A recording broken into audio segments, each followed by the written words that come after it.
Hey guys, happy Friday. Welcome back to our 5 weekly favorites. First up is something I've been using for almost a month now, but I've forgotten to mention it and I haven't really seen results, but I'll get into it. So it's the rosemary oil.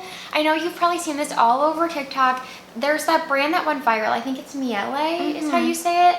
And that one was out of stock for so long, and it was back in stock, and that one is already diluted with a carrier oil, but I just decided it would probably be more cost effective to get the rosemary essential oil, and then I just ordered argan oil as my carrier oil, and I just mixed them together on my own. So I feel like this will just last me a while, because especially the argan oil, this is a huge bottle. It's 3.4 ounces, and then you get 2 ounces of the rosemary oil.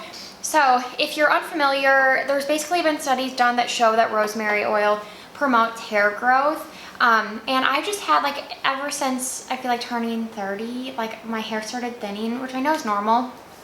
And I just, thought, why not? So what I do is I really do put a lot on. I mix probably equal parts argan oil to rosemary, and I just use my fingers and try to distribute it through my scalp, focusing really on the front of my head, where obviously I would like to promote the most growth so my hairline looks more full.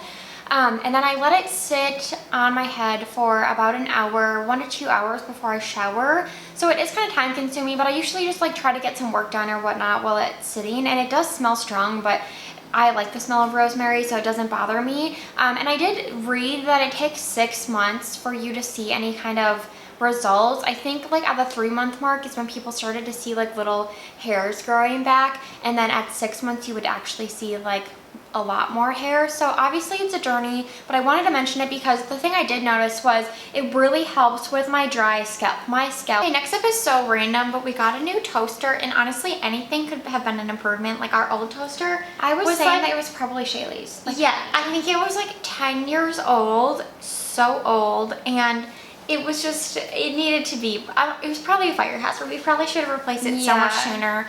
But we were putting it off, and then I just ordered one on Amazon Basics brand, and it's been so nice. And the thing I love about it is they're wide, the area you put the bread is wider than a normal piece of bread, so it works for bagels better. And I just feel it's so much more spacious, and I don't know, if you've ever tried to toast a bagel, it's painful when it's so tight.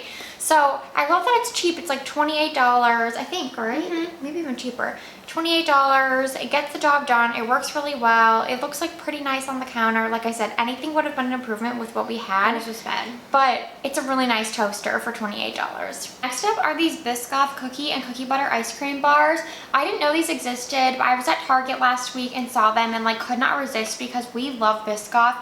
Do you guys remember when before Trader Joe's even had their cookie butter, World Market sold the Biscoff spread. Yeah. We would go to World Market just to buy that Biscoff spread. Because the only place you could get them was Delta Flights or no, I guess spread. Remember? Yeah, but even Biscoff cookies, yeah, they weren't as readily available. Buy them. This was again 10 years ago. Yeah, but we've always loved Biscoff. It's kind of like a sweeter graham cracker essentially, and these are so good. They're really rich. So Carly and I ended up sharing one because if you can see, there was a Biscoff filling. So the outer shell is white chocolate with Biscoff cookies. Then there's the Biscoff spread, and then the ice cream tastes like Biscoff too. So it's really rich, but so good. Yeah.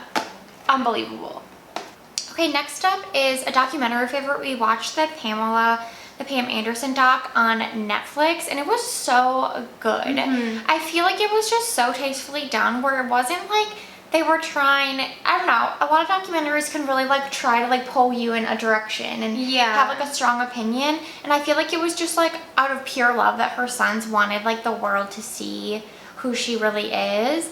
And it was just so beautiful. Yeah, she'd obviously gone through so much, and it just kind of pinpointed how the world made her out to just be this, all they focused on was her sexual being, and it was just so sad how she was never anything more than that, even though Playboy was her first job, but that was her job. And then she also worked on Baywatch, and she seemed a really hard worker, and those are just jobs. That's not who she is. So it was just really sad that she had to go through this for so long, but obviously people are getting to see the real her now, so better late than never for sure. Yeah, it was just really, you know what it reminded me of? Area when they used to do the Eat True Hollywood stories. Yeah. And oh my God, those so were good. the best because I feel like you would hear from like friends and family and get like a real sense of who those people were. Yeah. Without being like, it wasn't never, well, sometimes it was just like an negative, but it was autobiography. just, yeah, like done really well. This was kind of like that. Like I said, just done with love and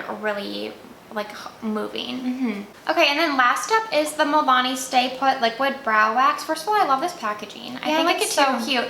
And I've been loving this. I've been using it every day. It's a pretty thin brow wax formula. Like I think they called it liquid brow wax, so you know it's not like super thick. Yeah. It's pretty thin and it definitely goes on white, but if you just brush it through, it dissipates right away. I have a TikTok where I use this. Yeah, so we'll link that down below. And it just has like a really nice soft hold and it adds a little bit of volume to the brows. It's just a really good like natural. Yeah, in my TikTok I said like the thing I really like about it is, yeah, it has like a soft look, but it doesn't dry shiny. Like today I'm wearing the e.l.f. brow lift and I do love it, but it's just a little shiny and like your brows don't naturally look shiny. So this looks so natural, but it does hold. Yeah. And I don't know how they did it because it's like very thin like Britta said, but it somehow holds your brows in place. Thank you guys so much for watching our weekly favorites and we hope you have a great weekend.